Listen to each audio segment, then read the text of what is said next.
What's going on, everybody? Chris and Gina here. And before we get any farther on this project, we thought we better go over some of the construction stuff that we've done so far. Yeah. So some of the stuff that you guys have already seen, obviously, is the walls and the decks. And I know we touched a little bit on the coffin locks, but just so you know, in case you're not really sure about how this stuff was constructed, all the walls that we've built so far are basically your standard Hollywood flat with 1x3 framing, and instead of the 1/4-inch Luan that I normally use, we used 3/8 CDX plywood. All right, so all the 1x3 framing is shot together with this 7/16 Crown 16 gauge staple gun, and then I shot the plywood on with like an 18 gauge 1/4-inch Crown staple gun. Everything's glued. Now to attach all these walls to the decks below, I've got 1/4-inch lag bolts just going down. And then to attach all the walls together, I've got some 1/4-inch hardware just bolting everything together. And we were smart this time. We actually painted the floor, the first base color, before we put everything else up, because we were like, oh man, we are not gonna paint upside down and hunched over. And that was smart. We actually learned something over the years. Yeah. We're getting some painting done. Hi, I got my good helper right here. Yep. He's a little sidetracked, but that's okay. On a Halloween sidetrack. Halloween sidetracked. What do you got going on there, buddy? I'm painting a pumpkin. I want to make it like an old western town. You want to make it like the old western town? Yeah. Well, it looks like you're painting it like a cemetery gray. Yeah, that's why I'm making He says no more glittered pumpkins. No, I'm just making an old pumpkin. An old pumpkin, yeah, you're definitely making it look old. It's definitely turning old. Ah, there's a spider. The decks down here are all 2x4 framing, and then I've got some 1/2-inch CDX plywood for the top.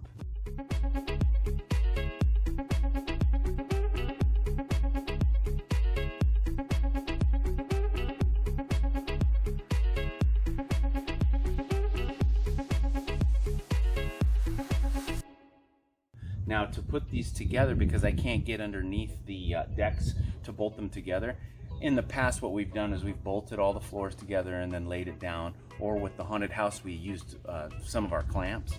But for this, because I had a bunch, I used coffin locks. To install all the coffin locks, what I did is I marked out my locations, and then I used a drill and drilled a pilot hole, and then I used a jigsaw to cut out my square. And then once I got that all fitting nicely, then I was able to take a router and basically route out the thickness of the coffin lock, much like you see hinges done on a door. Then after that, I drilled the hole so that it allowed the Allen wrench that actually does the locking mechanism to pass through the top of the deck, and then voila, you have your coffin locks.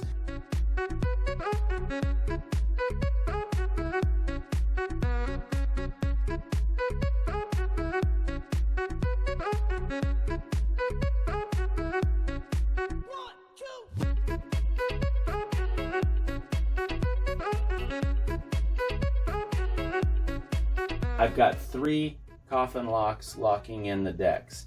What's cool about these is we've actually used these to put some of our walls together in the past. So for the second level and the third level, what I did is I took a spade bit and I countersunk some holes for some 3/8 hardware. Now because we're using what we have, I only had 3-inch bolts, so that's why I had to countersink them in there. Plus I think it's kind of nice because it kind of gets that bolt out of the way for Harrison to mess with. Yeah, it's kind of a safety feature, huh? Yeah, we'll go back in and paint that in a little bit. I think 4 bolts is fine. I was thinking about putting one right there in the middle, but I don't think I need it. I think that's a little overkill. Here's this set over here. Some of those holes I got a little bit too deep. It's not good to do that. It's good to leave a little more meat for the bolts to grab onto. To attach the decks to the wall, I created a whaler, which is just 2 pieces of 1x3 making an L bracket, and then I've got that all screwed in going up and through the wall. Hey, we're getting that 3rd floor up. This is that whaler angle bracket that holds the side and the back. Yeah. And I can screw from underneath up into the floor. And then it'll all get bolted together just like the one before. Yeah. It's the same distance as the space before. And then you'll have a 2-foot wall here, an existing 2-foot wall here. And if we decide, oh, I've got a, whoa, that's a loud bird. Is that the one that keeps us up at night? Yes. Then on the top of here, we're gonna put a cap, like a 2x6 or something cap, and that'll raise it another 1.5 inches. Nice. And then if you still want, we can weld a little metal thing, but. Yeah, that should come up to just about his chest to his shoulder area, and we're thinking that's a pretty good safety net, but if we're still concerned, we will put some kind of another guardrail or something up there too until he gets a little bit older. But what's cool is he'll be able to look out and see if there's an actual fire in any of the neighborhood houses. And there goes the drill bit. I didn't need to do one on this wall because this was a wall that I added in last minute, and the wall itself is built to fit underneath there. After I put the whaler in against the walls, then I just cut myself a bunch of temporary legs for the front just to support it temporarily. And then I put each deck up one at a time. Normally we'd have Gina help me, but I want her to film so you guys can see how this goes together. Yeah, if the camera drops Yeah. and I go running. Insert circus music right here. Yeah. We decided to paint these white on the bottom edge. And I'm glad we did. Yeah, because who likes painting upside down? Thumbs up if you like that. Yeah. You're going to get a lot of thumbs down. So you lift it up. Yeah. Hercules! Put it up here. Wow, look at you.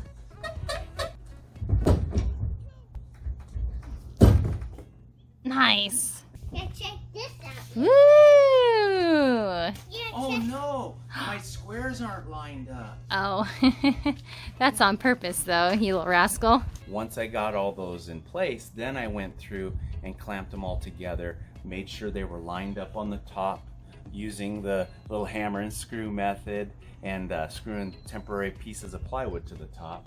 And then I was able to drill all my holes to lock them together. Obviously we haven't started doing the finishing work on the outside yet, but I just wanted to show you that I went back and I cut a couple notches out of the decking to where when I do finish this door, I've got a little more detail on the depth of the doorway. Because I want to try to have the detail of the door looking like it sunk into the building, I had to go back over this and cut it out. So I just used a circular saw and a jigsaw and a Sawzall, cut it out. Now I'm going to add a new 2x4 back behind here, and that way I can have an indentation in my decks so that my doors will look like they have some sunk-inness going on there.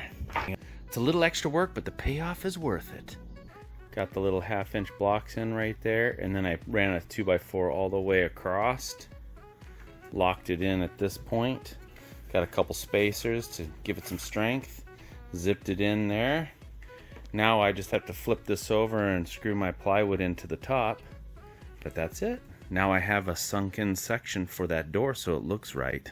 This one's the same way, get a little bit of a depth there. This is actually the little entrance door to the fire.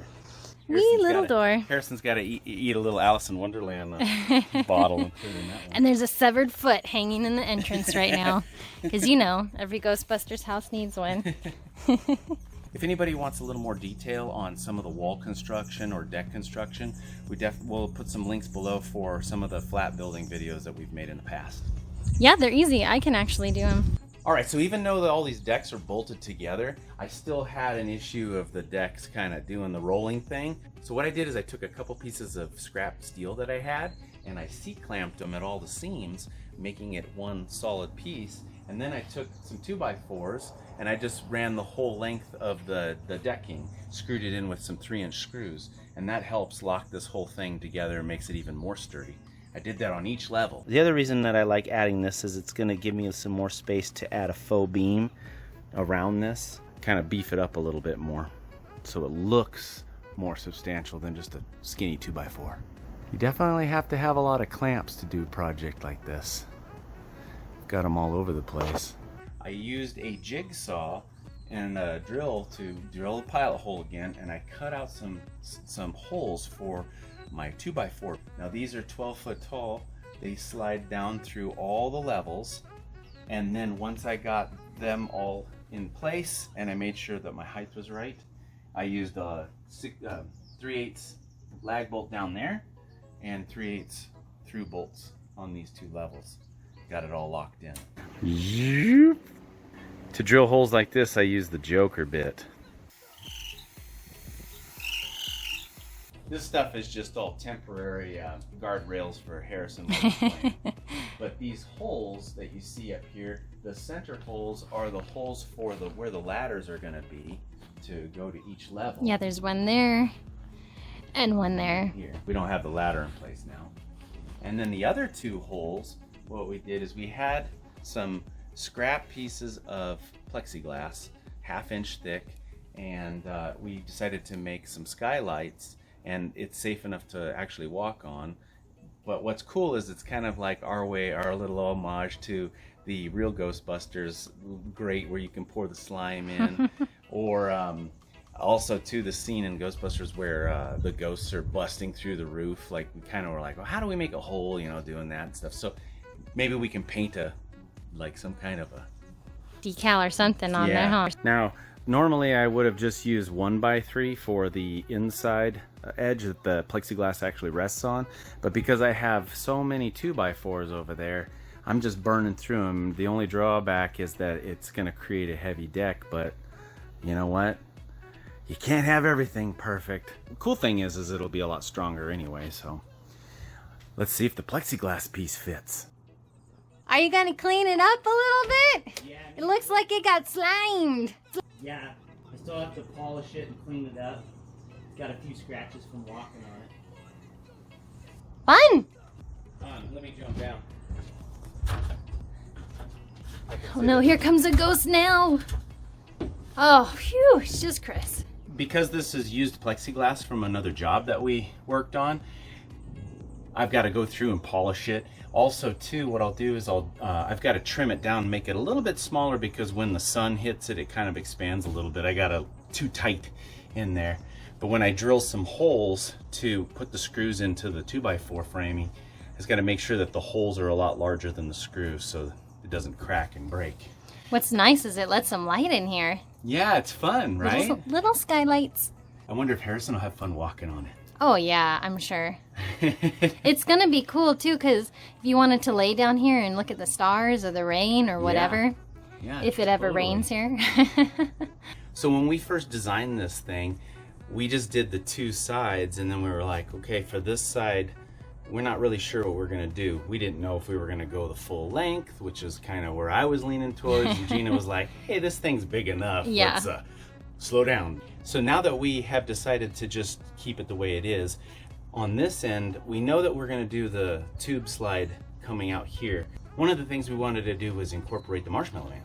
And so we were thinking, how about we have Harrison slide down the mouth of the Marshmallow Man? So we may, depending on how things work out and how long this takes, we may carve a Marshmallow Man head. Going, ah! Yeah, like maybe the angry face or something. Yeah. Yeah. He can come down. That's why we were wondering about possibly spray painting the slide if we could the plastic do it. red or something. Yeah. At least on that first piece that looks like it's, going down into his mouth. We have a fireman pole and we have this slide. Now for this slide, we weren't sure if we were going to do paint it like it's Slimer's tongue or a green, or it's a slime slide, or maybe because it's wavy, it could be like purple, like the gun rays or something. I don't know. Ooze. Yeah, ooze. Could be something. Originally, I was really wanting to do the fireman pole going through the floor. Once I kind of drew up what size that hole would need to be where the cage goes around, Gina was like, man, that's going to eat up so much of his actual play fort. So we decided to do the playground way and have the pole come out. Let me step back here. That's a huge pole. Yeah. So I'm obviously going to have to modify this and weld a bracket for it to mount to the deck and lock it all into place. But we're thinking something like this. Now it may go on that corner and the slide. They may Yeah, we trade haven't spots. figured out what we're gonna do yet. Once we start decorating, I guess in a better word, this facade, then we'll find out where everything's gonna go.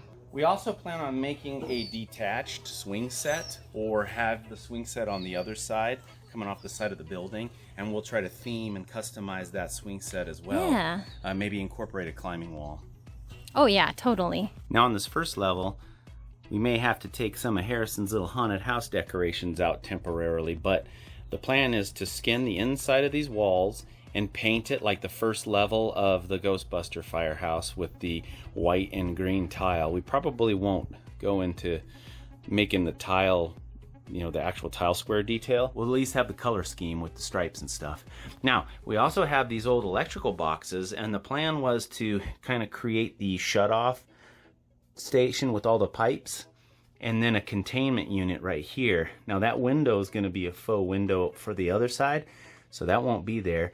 Maybe what we can do is make this side look like the brick from the basement, and then this side the paint scheme from the first floor. Or I might just do a suspension of disbelief and paint the whole thing all one paint scheme. I'm not really sure. In this corner, I also plan on making the fancy little wood lockers, and again, that's why we weren't going to make this door workable, because we figured Harrison would rather have the actual space to play and pretend and stuff. Plus he has so much playground equipment on in here that I think he's going to be fine. For the second level, we're not really sure what the paint scheme's going to be. I know in the Ghostbuster video game, they've got like a maroon color stripes, or the wood paneling striping, or, you know, like chair rail and all kinds of stuff. So we haven't really decided yet. For the very top, I think what we're going to do is just make it like a normal rooftop. I will continue the brick faux roof wall all the way around, and that'll be what contains them in there. Or we could do metal railing, or continue the wood railing. We're not really sure exactly, so we're still thinking about that. But that gives you guys like a little insight to kind of what some of our plans are. So that just about covers everything to get you guys caught up as far as construction goes. We'll keep posting our progress videos as we do it. We're working on some ladders and some railing and stuff right now. So thanks for watching, and we'll see you guys next time. Bye-bye. Shake it, baby, shake it. Do the truffle shuffle. I always come up here and test it myself, see how much it shakes, and then it can handle me. It can handle Harrison. Oh yeah. I forget that he's so light. Yeah. You're a little bit heavier than he is for sure.